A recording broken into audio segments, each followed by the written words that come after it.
उत्तरकाशी शीतकालीन प्रवास मुखवा मार्कंडेपुरी में गंगा सप्तमी को भव्य तरीके से मनाया गया। बताते चले कि मां गंगा सप्तमी को कई वर्षों से मनाया जा रहा है और इस वर्ष गंगा सप्तमी में पर्यटन विभाग भी मौजूद रहा और तमाम पदाधिकारी भी गंगा सप्तमी में शामिल रहे। गंगा सप्तमी में हर वर्ष भारतीय सेवा अपना योगदान देते आ रहे हैं और इस वर्ष भी अपना पूरा योगदान दिया। गंगा सप्तमी के दौरान स्कूली छात्रों ने सांस्कृतिक प्रस्तुतियां दी। गंगा जन्म दिवस पर ग्रामीणों ने लोक संस्कृति कार्यक्रम में रासू और कीर्तन भजन व पाठ पूजा किया और गंगा जल स्तर पर आरती हुई। इस अवसर पर गंगाजल में दीपदान किया। इस अवसर पर तमाम क्षेत्र के लोग मौजूद रहे।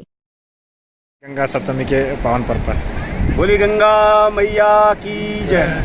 आज का जो ये सप्तमी का जो पर्व होता है इसे कहा जाता है गंगोत्पत्ति।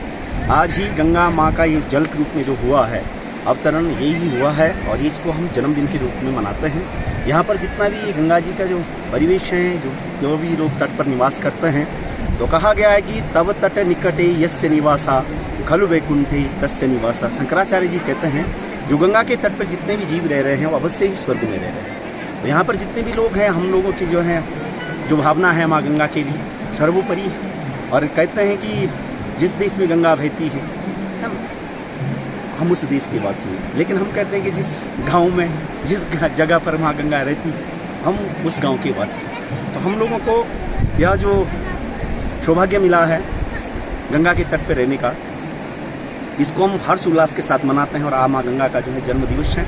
इसीलिए सारे जितने भी महिलाएं हैं सब लोग आए, स्नान भी किया और यज्ञ अनुष्ठान आदि करे हम लोगों ने और आज भी हम विगत वर्षों की भांति यहाँ पर गंगोत्पत्ति को मनाते हैं। बोली गंगा मैया की जय। मार्कंडेय ऋषि का यह पावन भूमि और मुख्यमठ मृतंग ऋषि की मुख्यमठ भूमि मृतंग ऋषि के शिष्य मार्कंडेय ऋषि की इस पावन धरती पर मार्कंडेयपुरी में विगत कई वर्षों से हमारे परंपरा से हमारे बुजुर्गों से श्री गंगा सप्तमी महापर्व महोत्सव बड़े हर्षोल्लास से मनाया जाता है।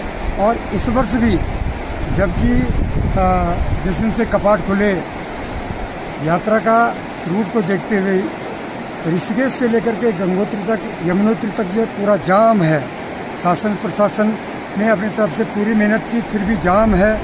उस जाम की स्थिति में हमारे यहाँ कम से कम कुछ भी नहीं तो 30 गाड़ियाँ यहाँ से बैक हुई। हमारे जो इस प्रोग्राम में जिन्होंने आना था वो सारे वापस गए।